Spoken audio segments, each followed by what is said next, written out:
Thank you, Reverend Jones, and thank you, Church. And let me say it's always a pleasure to be back here in my old neighborhood, Rockdando Park. This is where I spent probably the best years of my life as a young parent, a young father. And it's good to be reunited with Reverend Alan Jones. We go way back to 1998. He was my permanent secretary at the time when in the Prime Minister's office we established the Commission for Pan-African Affairs.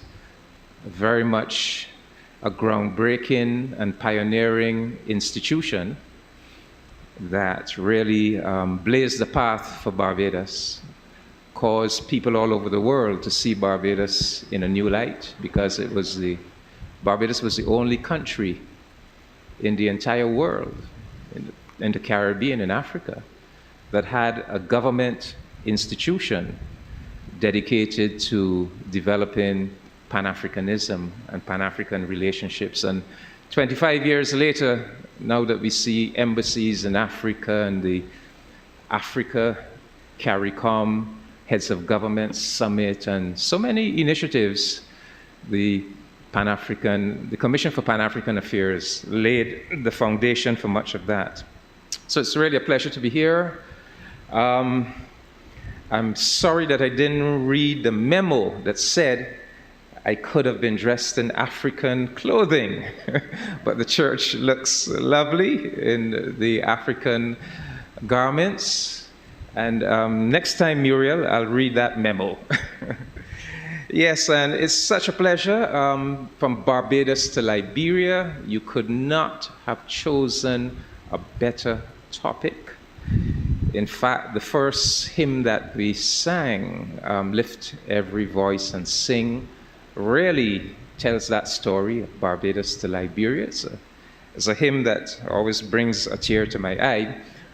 And last year, when Barbados became a republic and we installed our president, President Sandra Mason, you would have heard Prime Minister Motley remark that this was not the first Barbadian president, that in fact Barbados had produced a president 117 years earlier in the person of President Arthur Barclay of Liberia.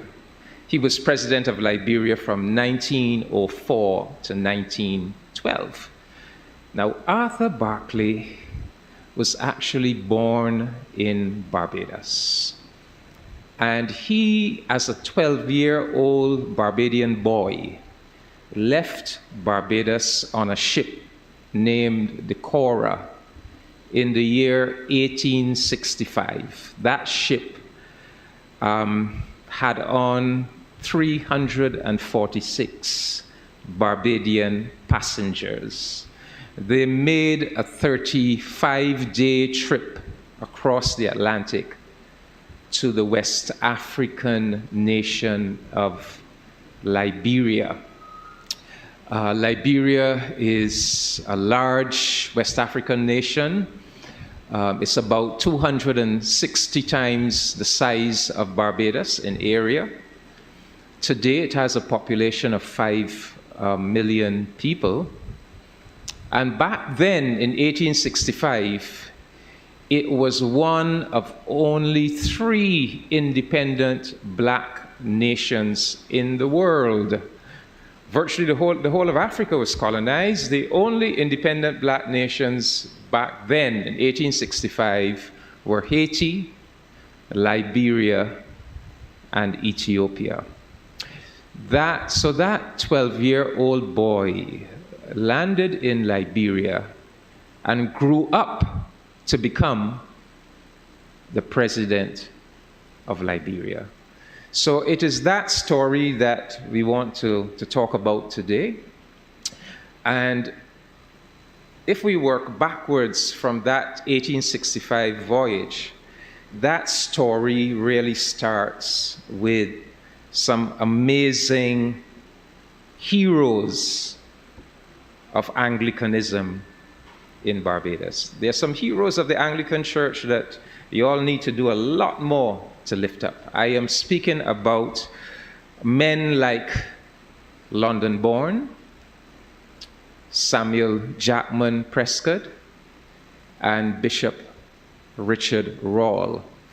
And just to set the scene, after slavery was abolished in Barbados in 1838, a number of the leading black citizens of Barbados, men like London-born Anthony Barclay, Samuel Jackman Prescott, devoted themselves to the cause of Africa. They established institutions that connected with anti-slavery societies in England and America, because we were still fighting.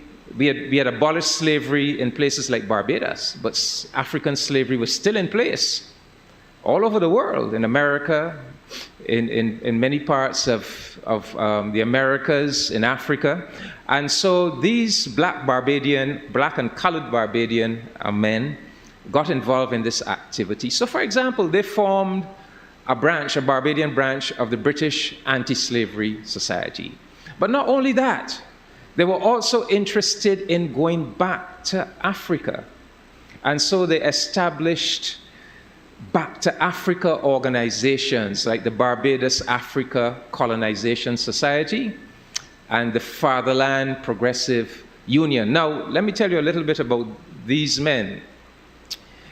London-born was born in 1793 in Barbados. His father was a slave. He was born a slave. His father had artisanal skills. He was a cooper. And as a cooper, he somehow managed to earn enough money to purchase his own freedom. So he became a freed black. Working in Bridgetown, as a freed black artisan, he managed to save enough money to purchase his children. So his children became his slaves. And then his next task was, how could he free his enslaved children? And so what he did, he got the slave master that he had purchased his children from to do a conveyance of his children to an English person living in England. And that is how he got the freedom of his children. Because you have to bear in mind, back then, you could purchase your freedom, or you could purchase a slave, but in order to get free in Barbados, you had to also do a process called manumission. And the white authorities in Barbados taxed manumission, made it prohibitively difficult. So anyhow, he managed to not just purchase his own children, but also to free them. He was the father of London-born, managed to acquire property in Bridgetown. When he died, he bequeathed this property to his son, London. And London went on to become an amazingly successful black merchant. He had stores in several parts of Barbados. He had a merchant company, a merchant enterprise in London, and he acquired several plantations, Grisette's, Friendship, Deer's plantation. He was a remarkable, remarkable man, very, very successful. But what was important about him, not just his success, he was committed to the upliftment of black people. So even in Barbados, he and Samuel Jackman Prescott were involved in founding schools like St. Mary's Schools, St. Paul's Schools, for education for blacks. So they were involved in all kinds of philanthropic and civic activities, but they also, in Barbados, London-born, he used to go to the St. Paul's Anglican Church, and he helped to establish both St. Paul's Primary and St. Mary's School. And he was always fighting in conflict with the bishop and the hierarchy of the Anglican Church, because he was pushing this very progressive agenda. But anyhow, these people were what we call evangelical pan-Africanists. They were deeply committed Christians. London-born brought up all of his children in a deep Christian faith. But not only were they deeply committed Christians, they had a sense of themselves as Africans. And they had a sense that now that black people were free in Barbados, that they had a duty to go back to Africa. They respected themselves as Africans. They were aware that Africa had had a great civilization, but they felt that centuries of European slavery and slave trade had brought down Africa's civilization, and that for Africa to rise again and to be a powerful nation in a very oppressive world, they needed to go back to Africa to take the best of European civilization, to also take their Christian faith, and to help in rebuilding strong nations in Africa and a strong civilization. So they were what we can call evangelical pan-Africanists. And for decades after the abolition of slavery in Barbados, Samuel Jackman Prescott, London-born Anthony Barclay, and several other leading black men were constantly agitating and organizing and seeing how they could do a Back to Africa expedition. It did not happen until 1865. By then, London-born was an old man, and Prescott was an old man. But they were successful in 1865 with the help of the then president of Liberia, and his Secretary of State, Edward Wilmot Blyden. The Liberians reached out to the West Indies and issued a call to the West Indies to send men and women to Liberia. Was a country in West Africa that had been established by the American Colonization Society for freed African Americans who had been freed from slavery in the United States. So it began as a home in Africa for freed African Americans. It started about 1821. But by the 1860s, the government in Liberia was reaching out to the West Indies. So I give you an example. This is President Warner, the president of Liberia, sent out a call to the West Indies. And I'll read just a paragraph of that call. He says, "Brethren of the Antilles, we are one in origin and destiny. We have the same history of centuries of suffering, of tribulation and woe. The time seems to have come in the providence of God when this oppressed people, wherever they may be found in their exile, should seek together and cooperate for the establishing in the land of their fathers a home and a nationality. The Republic of Liberia, whose independence is acknowledged by all the leading nations of the world, seems to be the most suitable starting point from which the returning exiles may begin to take possession of and civilize this long neglected land, and thus aid in restoring to this ancient cradle of civilization her pristine glory." So that was the appeal that he made to the black people of the West Indies to come. And he said, if you come, we will give every family 25 acres of land. And we will give every individual who comes 10 acres of land. And just to give you an example of how some black people in Barbados were thinking back then, I'm just going to quote one paragraph from a letter published in the newspaper in Barbados by a man calling himself Africanus. And this is to give you an example of the consciousness. And I quote, "Our mental powers, although shackled by the fetters of slavery, have not been extirpated. Wherever our species is found, there we instinctively feel to be, because with them we are identified. And if some of us perish through the baleful influence of climate in our attempts to build a temple of liberty, we will die with the consoling reflection that our race will reap the benefits of our martyrdom in their cause. We awaken a responsive chord in the breast of every Negro in every part of the world." That gives you an example of the men and women that we are talking about, and their deep commitment to building the civilization of their forefathers.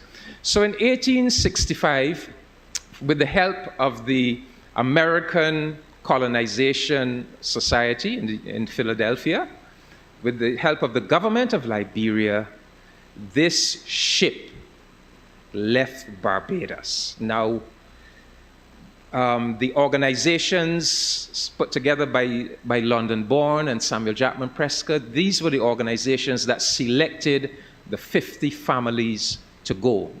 Because there were many, many more who wanted to go, but they had a selection process. They wanted the best. And so they selected these 50 families. They boarded the ship. There was a big prayer service. Boats went out to the vessel, and they were praying, for the safety of these migrants. James Street Methodist Church, they were holding prayers. And so it was a big thing for the black population, finally going back to Africa. And their prayers seem to have been answered because the trip was totally uneventful. Surprisingly, nobody died. And that was very strange because usually people would die on such trips. When they landed in Liberia, they found that they had an extra 26 people on board the ship. In other words, 26 people had stowed away. So they landed 346 Bajans in Liberia. They were met by the president of Liberia, and they were assigned this area of land 20 miles from the capital of Liberia.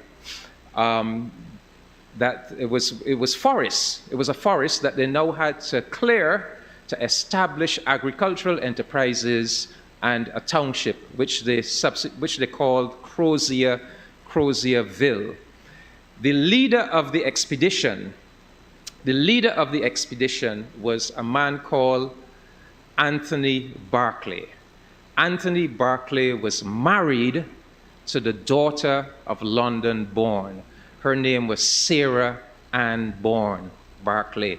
She and the two of them went with their 11 children. She was the mother of 11 children, all of whom went with her on the expedition. Now, to bear 11 children back in the 19th century is, again, that's almost miraculous because there was a terrible death rate back then. So she bore 11 children, took them with her.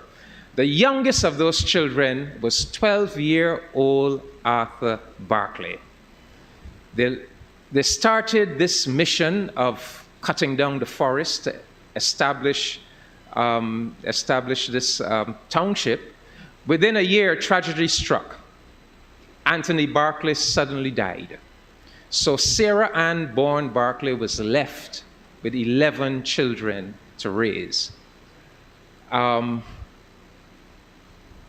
These Barbadians performed a miracle.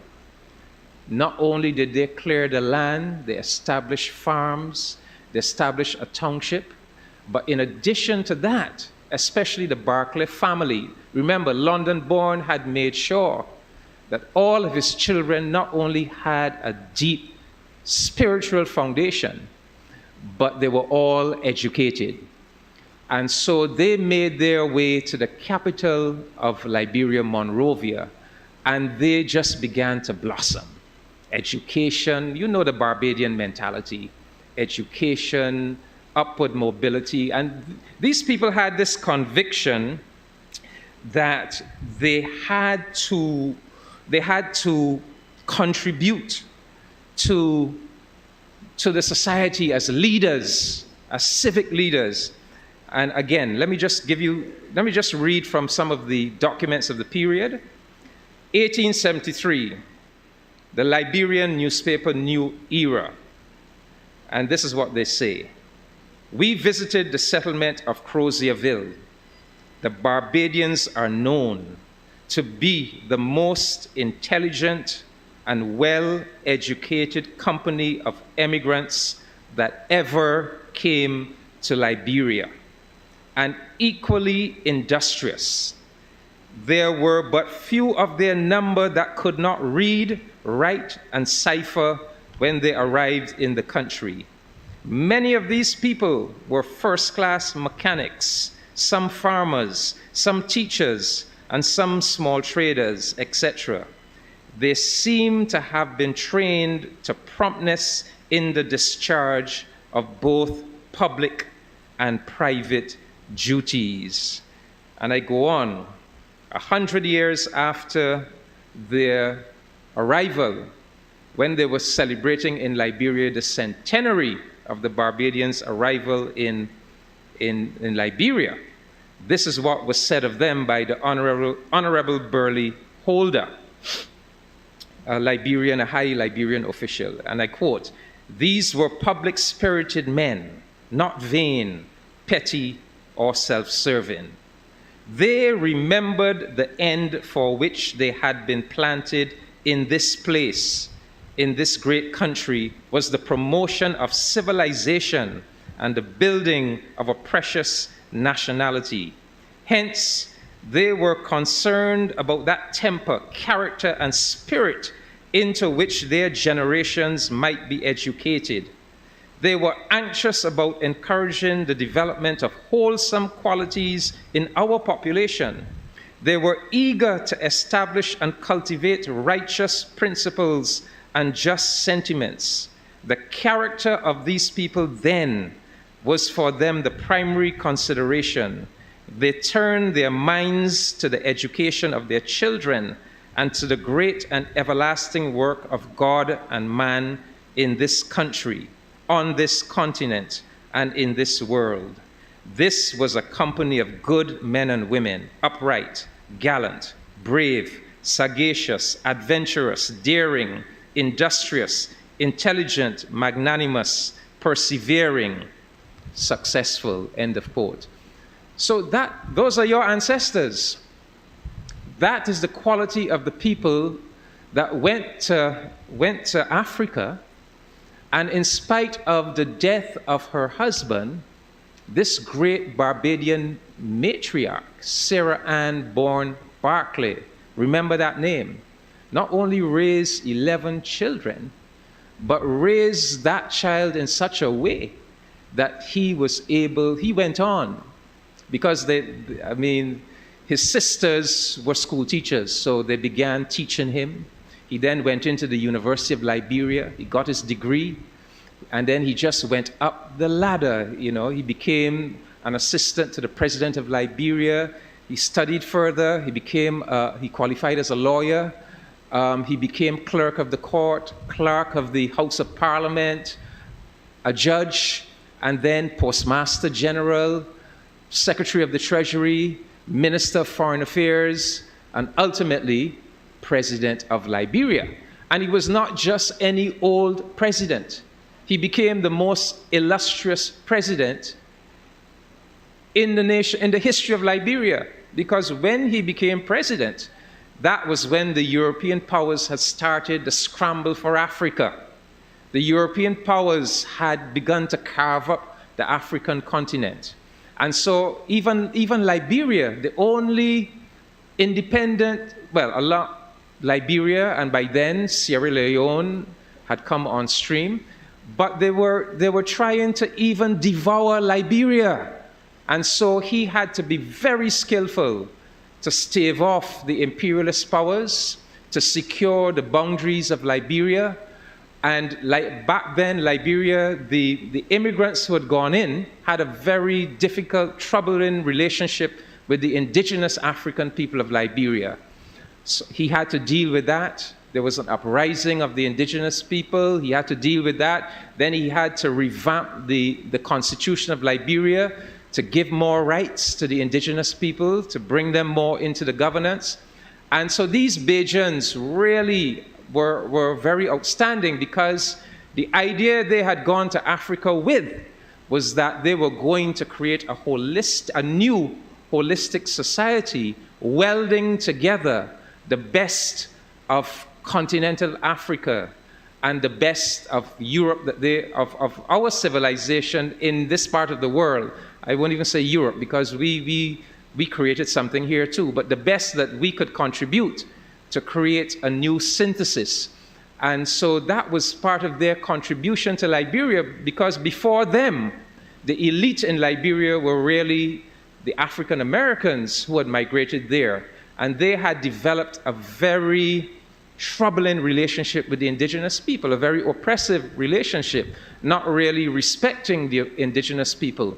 So to some extent, the Bajans, these Bajan evangelical pan-africanists who had come to Liberia with the right consciousness, were able to make a contribution to helping to bring those cultures together to create a real national culture. And I must tell you, it's not only the Barclay family that scaled the heights of Liberia, but the Padmores, the Wilds, the Grimes, the Weeks. There were several Barbadian families. They went on to produce judges, ministers of government, all kinds of high officials of state. So they became a very important part of the ruling establishment of Barbados. The Barclay family also produced a second president in the form of President Edwin Barclay, who was president of Liberia from 1930 to 1944. And the message I want to end with for this Anglican church is that most of these migrants were Anglicans.